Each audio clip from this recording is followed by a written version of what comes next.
তাদের অভিযোগ আজকে আসছে একটা অভিযোগ নিয়ে, সেটা হলো 25 তারিখ শাহবাগ চেকপোস্টে একটা সিচুয়েশন হয়। সেখানে আমাদের একজন প্রক্রিয়াল টিমের সদস্য আহত হয়। সেই পরিপ্রেক্ষিতে সেখানে এই ছেলে উপস্থিত ছিল। এই মুহূর্তে আমি বলছি না যে তার ইনভলভমেন্ট কী ছিল, কারণ এটা তদন্ত সাপেক্ষ ব্যাপার।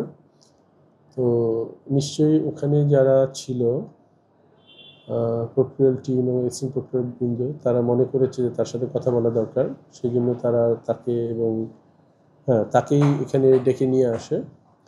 ডেকে আনার পরে আমি যতটা জেনেছি, এবং সে একটা লিখিত দেয় যে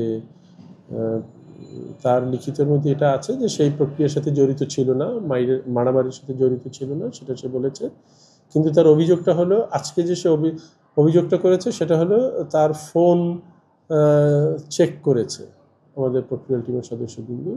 সেই ফোন চেক করতে পারে কিনা এবং তার প্রতিকার চেয়ে সে আবেদন করেছে। এক্সট্রিম মশার কয়েল প্ল্যান্ট ফাইবার দিয়ে তৈরি, ডেঙ্গু চিকুনগুনিয়া বাহি সহ যে কোনো মশার বিরুদ্ধে দেয় এক্সট্রিম সুরক্ষা। যেহেতু এটা কনটেক্সটের বিষয়, তো এটা চেক করেছে কিনা, কোন পর্যায়ে করেছে, কেন করেছে, তার সম্মতি ছিল কিনা, সব বিষয়ে খতিয়ে দেখার জন্য আমি একটা তথ্য অনুসন্ধান কমিটি করে দিয়েছি।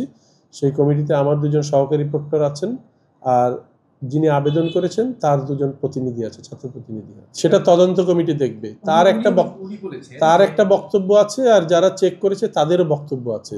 দুইটা বক্তব্য যদি মিলে যেত তাহলে আমার ফ্যাক্ট ফাইন্ডিং করা লাগতো না। দুইটা বক্তব্য দুই রকম বলেই আমাকে ফ্যাক্ট ফাইন্ডিং কমিটি করতে হয়েছে, তাই না? আমরা 3 দিনের মধ্যে দিতে বলেছি, 3 কার্য দিবসের মধ্যে দিতে বলেছি, ঠিক আছে। আর একটা ফ্যাক্ট ফাইন্ডিং হয়েছে, সেটা হলো ওই যে মারামারির ঘটনা, আমার সহকর্মী জখম হয়েছে, আমার মোবাইল টিম, এবং সেইটারই ধারাবাহিকতা হলো এই ঘটনা। তো সেই ঘটনায় সে প্রথমে বলেছে যে সাকিব, যে সে জড়িত না, সে যেটা আমরা মুসলেকা শব্দটা না বলি, সে যেটা লিখিত স্টেটমেন্ট দিয়েছে, কিন্তু সে বলেছে যে এই জাতীয় ঘটনা আর সে করবে না, দুঃখ প্রকাশ করেছে। তো আমি ওই ঘটনারও একটা ফ্যাক্ট ফাইন্ডিং কমিটি করেছি, কারণ ওখানে যেহেতু একটা জখমের ঘটনা ঘটেছে, ওখানে কারা জড়িত সেটাও খুঁজে দেখা দরকার। না, এটা নিয়ে এখনো কথা বলিনি, কারণ আমি ক্লাসে ওখান থেকে সরাসরি আসছি। ওই যে দলীয় পরিচয় জানতে চাই, সেটা এইমাত্র আমি জানলাম, এর আগে জানতাম না। এর আগে জানতাম যে তার ফোন চেক করেছে, কারণ ওর সাকিবের সাথে আমার কালকে 2 বার ফোনে কথা হয়েছে।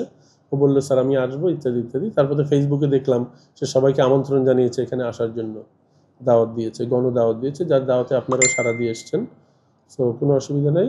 এইমাত্র জানলাম যে তার রাজনৈতিক পরিচয় জানতে চেয়েছে। আমি এই ব্যাপারে মন্তব্য করলে এটা তদন্ত কমিটি প্রভাবিত হবে, এই ব্যাপারে আমার কোনো মন্তব্য করে ঠিক হবে না। হ্যাঁ, let the committee work independently.